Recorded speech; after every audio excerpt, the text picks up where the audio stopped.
Hello, my name is Kiriath, and today we're going to talk about the potential release of some brand new Imperial Guard plastic, allowing you to make all kinds of fancy models for use in your brand new Imperial Guard army. Well, maybe not army, Codex. Unfortunately, I've got bad news for the lot of you. See, I've been seeing an image floating around the last couple of days, and I've seen quite a few people getting quite excited at the prospect of brand new plastic kits for Imperial Guard, allowing you to make more than just Cadians, more than just Catachan, actually the possibility of Mordians and Valhallans and Vostroyans and all kinds of stuff. And I'm going to just go right ahead and say that please don't get excited about that kind of thing, because I would be beyond surprised, beyond shocked if we saw anything in the way of new plastic for Imperial Guard. I'm just going to say that right now. I did briefly have my hopes up when I was looking at the Games Workshop site the other day, and I thought to myself, there's a lot of stuff out of stock. I wonder if... Wait, no, stuff goes out of stock all the time, and then it comes back in stock and absolutely nothing has changed, except for maybe putting the rules in the box, and that's about it. I don't think we're going to see anything in the way of new plastic for Imperial Guard, which is a shame, because the image that's been floating around actually looks really, really good. So, here it is. We've got a nice Mordian veteran there. We've got some Tanith First and Only. We've got a Miasman Red Cowl, which, I mean, that Miasman just sounds too Death Guard for me now. Savlar Chemdogs, we've seen a couple of these before already. The Savlar Chemdog, the Indigan Prefect, and the Ventrilian Noble. We've seen those before, those aren't new. But these guys we haven't seen before. The Armageddon Orc Hunter, who, by the way, are just as a throwback, a reference to a previous video, the drawn image for the Armageddon Orc Hunter was a frankly beefy as hell looking solid woman. You will note that the model is not a beefy as hell looking solid woman, it is instead a bloke. And that is primarily because there are no women models for Imperial Guard, and at the very least, I would suggest, even if you don't like the idea of having a bunch of women on the battlefield, which, that's up to you, I disagree, but that's up to you. At least if you're going to put the stuff in the artwork, kind of make it so that you can have that on the tabletop, I feel. Just at the very, very least, you could make it so that your representations of the tabletop in artwork form can be in some way, even if it's just having... I say even if it's just having the correct gender, even if it's just having the correct gender, it'd be nice if that could be represented in the game that the artwork is representing. But as I say, we digress. So, this has been floating around for a couple of days, and I like the look of a lot of this stuff, but in a way, I don't...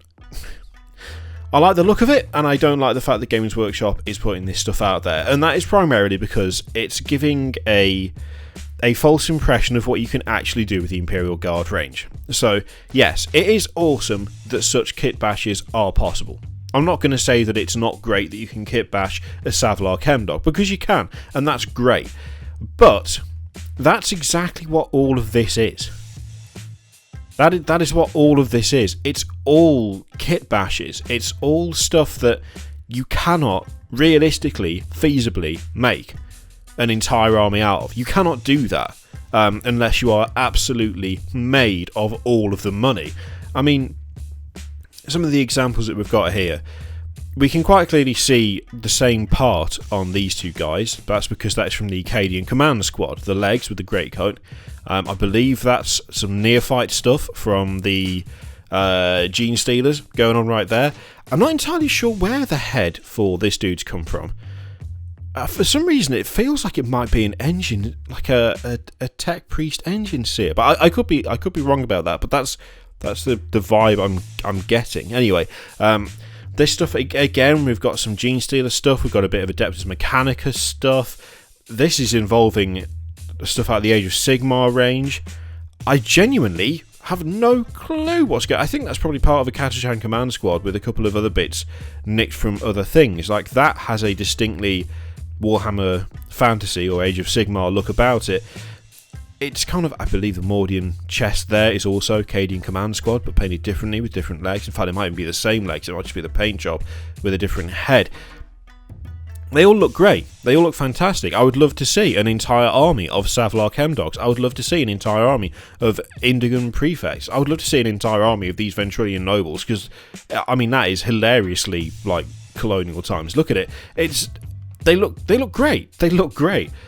But the simple fact of the matter is that no one in their right mind is going to be able to create these armies without spending an obscene amount of money. Now, this is entirely unrealistic, and I don't expect this to happen.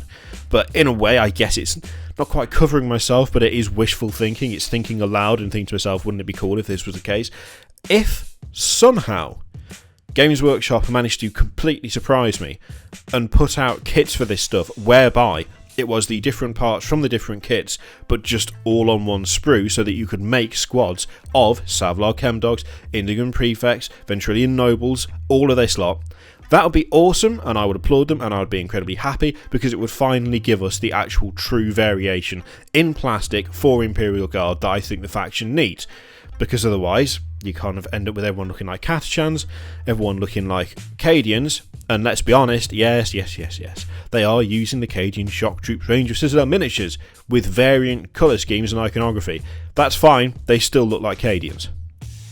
The colours are different, but the models look like Cadians, when all that you've ever seen of Imperial Guard artwork is Catachans and Cadians, with the occasional ancient resin or plastic Mordian thrown in. It kind of gets to the point where it's like, not Mordian, yeah, Mordian, or Vostroyan, the other ones. It kind of gets to the point where it's like, I don't look at those guys and think, oh, they're from somewhere else. It just looks like they're Imperial Guard Cadians painted the wrong colour. Now, you could say, well, okay, Kiri, but that's kind of hypocritical, because, you know, Space Marines all look the same. You know, I mean, a Space Marine squad is a Space Marine squad, a tactical squad is a tactical squad. That's what they look like. I mean, admittedly, you can kit bash those quite easily, but surely you're not saying that just because you've seen Ultramarines first, all Space Marines look like Ultramarines.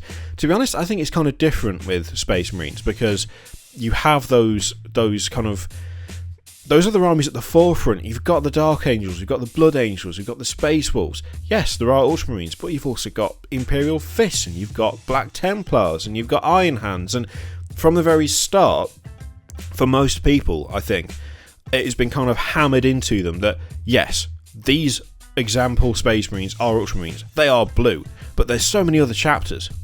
Imperial Guard, you do kind of get that impression, but it's not often that Cadians are painted any way other than Cadians, at least in official models, in official displays and so on, which is where I think the problem comes, for me anyway. I mean, obviously you may well disagree, but I look at these kind of alternate paint scheme models and I can't help but see Cadians, just because most of the time all I've ever seen these models painted as is Cadians.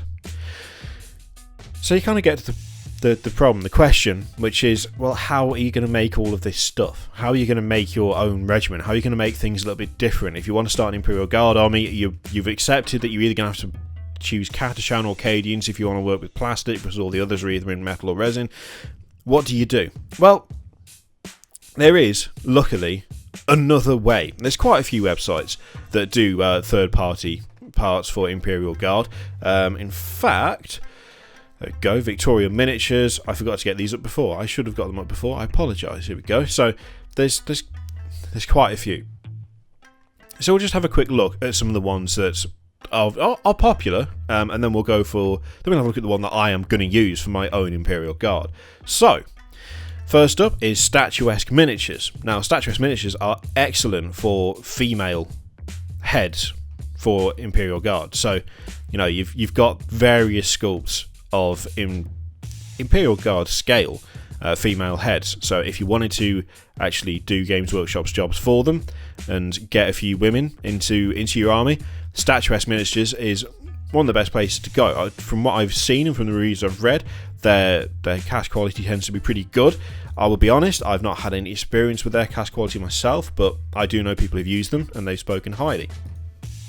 The other option is Victoria Miniatures, which again does quite a good number of of female heads, but they also do, as you can quite clearly see from this image right on the front page, they do actual female bodies as well. Now, the only downside to this is there are certain Games Workshop stores that will probably not allow you to use like a third-party model army. So if you rock up to a Games Workshop store, an official Games Workshop store, with a force that's made up of these lasses right here, there may be a chance that you'll just get told, those aren't our models, you can't play that here, which obviously is a shame, but I guess, you know, it's their store, their rules. As you can see from just the previews here, so legs, all of this stuff is designed to go along with Imperial Guard stuff.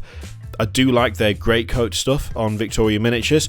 To be honest, as someone in the UK, it's a little bit expensive due to shipping and so on and so forth. But again, I've heard good things about their sculpts, and they have a hell of a lot of conversion parts, not just for stuff like that, but I mean, you can see on the preview for their heads there is some really cool kind of renegade and heretic stuff going on. There's some kind of deathcore of Krieg feeling stuff going on as well.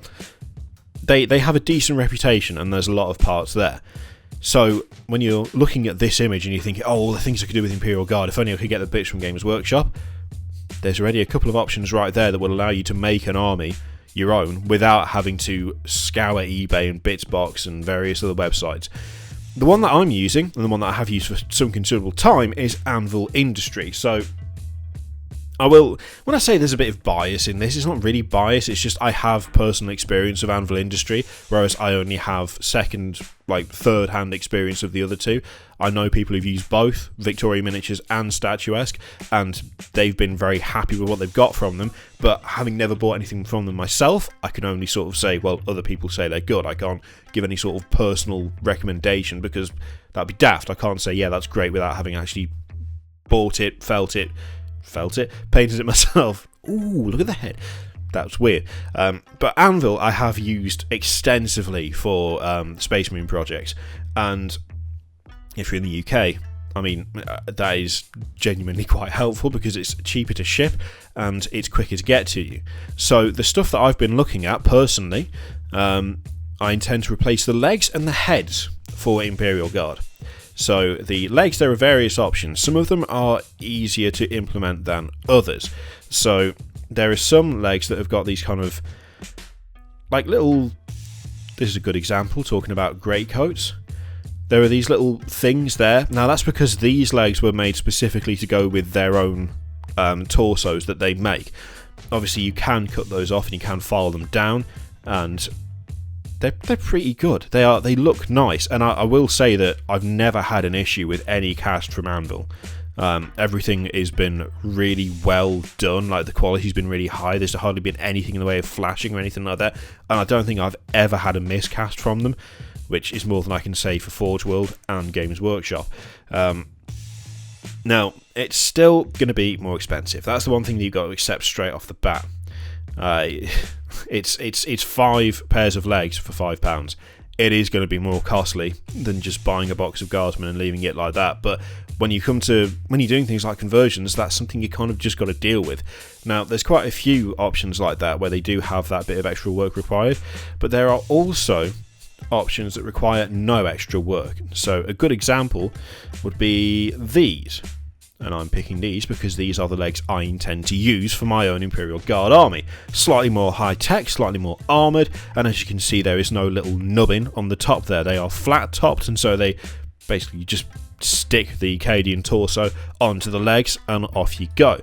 In a similar vein, I've already decided between 2 different heads, but there are plenty. I mean, no matter what you want to go for, I mean, I was really tempted with this, I'll be honest. And I will, again, vouch for the quality of the heads, because I've used loads of them for my Space Marine armies, and they've always been really well cast. But, as you can see, they fit. They work really, really well.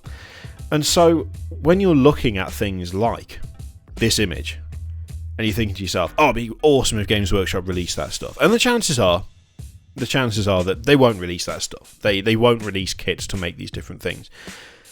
Before you kind of either give up on the idea of doing a guard army or give up on the idea of making your guard army individual, Remember that just because Games Workshop isn't bringing out new plastic doesn't mean that you can't actually do something about it yourself. And just because it's going to be a pain in the arse to try and find bits to make your miasman red cowl guardsmen from Games Workshop, they're not the only source. Now, as long as you don't go mental and you're not just replacing entire kits with nothing but third-party stuff, because that will cause you problems with official Games Workshop events and so on, and most likely won't be allowed in official Games Workshop stores, you can replace a good amount of the model. Like a head swap is not going to be commented on. A leg swap is most likely not going to be commented on. You can get away with green stuffing things as well. There's no problem with doing that. So, are Games Workshop going to release Imperial Guard plastic? Probably not. Are we going to see new kits for Cadians, Catachans, Mordians, Vostroyans, the lot of them? Probably not. No. Does that mean that you have to buy Cadian and just paint them a slightly different colour and claim that they're not Cadian? Well, no, because there are so many more options. There are so many more companies out there who are essentially willing to do what Games Workshop don't do, which is provide more variation, which is provide extra stuff. Now, on a very real, sensible note, if Games Workshop did provide an entire kit to make a Savlar Chemdog Imperial Guard army, it probably wouldn't be worth it. There probably wouldn't be that much interest in it. I mean, there's a good reason why all of the Space Marine stuff essentially looks the same apart from 3 separate armies: Blood, Dark and Space Wolves. Blood Dark, Blood Angels, Dark Angels and Space Wolves. The rest of them, it's not really worth it because they don't deviate that much from the standard appearance. And people don't often go for the things that deviate that much from the standard appearance. This is very much a niche part of the hobby. It's very much a sort of a dedicated hobbyist part of the hobby. The people who don't just want to make an army and play the game, they want to actually make every part of that army individual, make it their own. I'm one of those people. That's why my old Space Marine, non-primary Space Marine force, all looks kind of like that, which you can't really see because the camera is terrible. But it's mostly Terminators. It's got a mix of Forge World, Games Workshop and third-party pieces. The base is actually from Anvil Industries. It's really good. And they've hardly been played. I'll be honest with you. That force has almost never been played in its entirety because it's a 21 Terminator force and it was started at partway through 7th edition. I was never going to win anything, but I really wanted a Terminator heavy force, and I wanted it to be my own. I wanted to make it my own thing. And so it was bits galore. Space Wolf bits, Dark Angel bits, Blood Angel bits, all cobbled together, filed down, remodeled, green stuffed, you name it. You can do it easily with Space Marines because there are lots of different parts. It's not so easy with Imperial Guard, but you can still do it. There are still ways to do it. And it's absolutely worth making it your own if you want to, even if Games Workshop aren't going to provide the individual pieces for you. So, I'll be honest, at this point, I can't remember what the original point of the video was. But, we've talked about Imperial Guard, we've talked about modelling, we've talked about third-party bits. I'm going to consider it a success. Actually, no, that was it. Firstly, Imperial Guard, probably not going to get new plastics. Secondly, whilst that image is cool, you're not going to get entire squads for those. I would be shocked and amazed if they did provide actual kits to make things like the Chem Dogs or the Miasma Red Cowls or the Armageddon Orc Hunters. But that doesn't really matter because there are other places you can go to get parts for Imperial Guard. And if you want to do a mix of Games Workshop stuff, so you could take the Indigan Prefects, for instance, you could go to eBay, you could buy a job lot of heads for Adeptus Mechanicus, you could go somewhere else and buy a bunch of legs like Victoria Miniatures and cobble the two together. So, bad, but it's not that bad because there are ways around it. If you've had any experience with third-party stuff, if you use it extensively in your armies, who do you use? Let me know in the comments below because then we can spread the word and further get people messing about with their armies and doing more with them. And if there's any third-party site that you've bought parts from that you didn't find to be up to quality, also let me know in the comments below because then we can direct people to the place that do the best work. In the meantime, thank you very much for watching. There's a whole bunch of stuff to click all over the screen: Patreon, subscribe, bunch of videos, all of that good stuff. Click it if you like, don't know if you don't want to, and I will see you for the next one. Toodaloo.